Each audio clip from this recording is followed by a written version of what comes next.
নমস্কার, দীপা স্টার্লিং চ্যানেলে আপনাদের সবাইকে স্বাগত।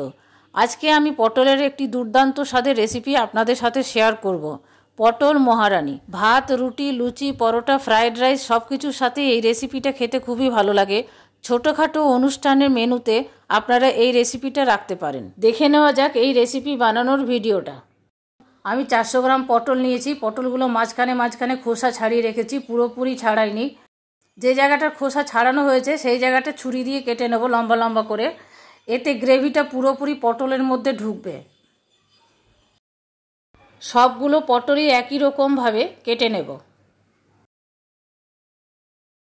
পটলগুলোতে ভালো করে নুন মাখিয়ে নেব। হলুদ মাখাবো না, এই রেসিপিতে হলুদ ব্যবহার আমি একদমই করব না। সবগুলো পটলই নুন মাখানো হয়ে গেল। এখন একটা পেস্ট বানিয়ে নেব। আমি 7-8টা কাজু বাদাম আর 2.5 টেবিল চামচ তিল দুধের মধ্যে আধ ঘন্টা ভিজিয়ে রেখেছিলাম, সেটা এখন জারের মধ্যে দিয়ে পেস্ট করে নেব। এই রেসিপিতে আমি ভাজা মশলা ব্যবহার করব, সেই জন্য ফ্রাইং প্যানের মধ্যে নিলাম 1 টেবিল চামচ মৌরি, 1/2 টেবিল চামচ গোটা জিরে আর 1 টেবিল চামচ ধনে। ড্রাই রোস্ট করে নেব। ভাজা হয়ে গেছে, মশলা থেকে সুন্দর গন্ধ বেরিয়েছে। এবারে ঠান্ডা করে গুঁড়ো করে নেব।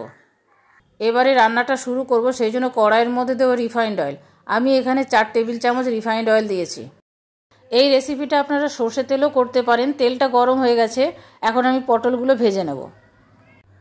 পটল যদি গোটা রান্না করা হয়, মাঝখান থেকে এইভাবে যদি চিড়ে না নেওয়া হয়, তাহলে ভেতরে গ্রেভিও ঢুকবে না। আর পটল যখন সিঙ্ক করবে, পটলটা ফেটে ভেতরে বীজটা ছিটকে এসে গায়ে লাগতে পারে।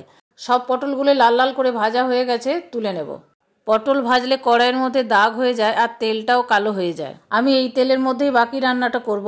আপনারা যদি বেশি তেল খেতে পছন্দ করেন তাহলে আর একটু তেল দিতে পারেন। ফোড়নে দেব 1 টুকরো দারচিনি আর 3টে ফাটিয়ে রাখা এলাচ। লবঙ্গ আর এলাচটা একটু ভেজে নেব, সুন্দর গন্ধ বেরিয়েছে। এখন এর মধ্যে দেব 1 টেবিল চামচ আদা পেস্ট। একই সাথে দিয়ে দেব স্বাদ মতো নুন। গরম তেলে আদা দিলে আদাটা ছেটায়, নুনটা দিলে কম ছেটাবে। আদাটা ভালো মতো কষিয়ে নেব। আদার কাঁচা গন্ধটা চলে গেছে, দিয়ে দেবো 1/4 চামচ কাশ্মীরি লঙ্কার গুঁড়ো। কাশ্মীরি লঙ্কার গুঁড়ো তেলের মধ্যে দিলে কালারটা ভালো হয়। কাশ্মীরি লঙ্কাটা দেওয়ার পর একটু নাড়াচাড়া করে নেব, বেশি কষাবার দরকার নেই। দিয়ে দিলাম কাজু বাদাম আর তিলের পেস্টটা দেওয়ার পরও কষিয়ে নেব। শুকনো শুকনো হয়ে গেছে পেস্টটা।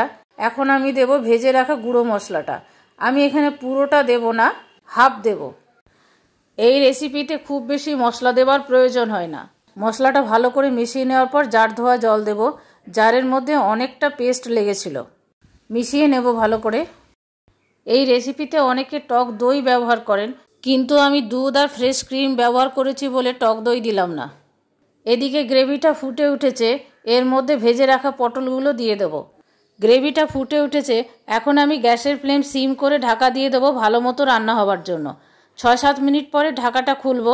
মাঝখানে আমি ঢাকা খুলে দুবার নেড়ে দিয়েছি, কারণ কাজু বাদাম দিয়েছি, তলায় লেগে যাওয়ার সম্ভাবনা থাকে।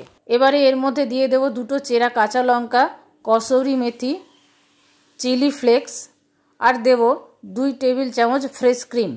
ফ্রেশ ক্রিম না থাকলে নাও দিতে পারেন। বাড়িতে যদি দুধের শর্ট থাকে সেটাও ব্যবহার করতে পারেন।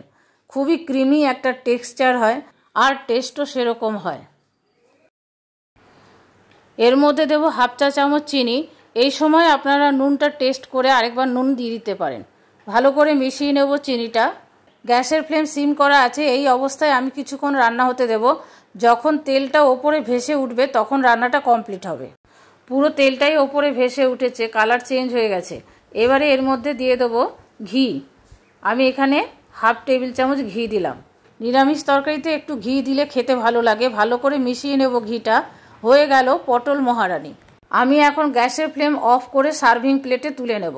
খুবই সহজ রেসিপি।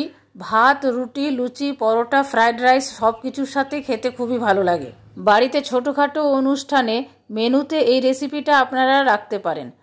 আমার এই পটল মহারানী বানানোর ভিডিওটা আপনাদের কেমন লাগলো কমেন্ট করে কমেন্ট বক্সে জানাবেন। ভালো লাগলে প্লিজ একটা লাইক করে দেবেন, শেয়ার করবেন আর সাবস্ক্রাইব করে বেল আইকনটা টিপে দেবেন পরবর্তী নোটিফিকেশনের জন্য।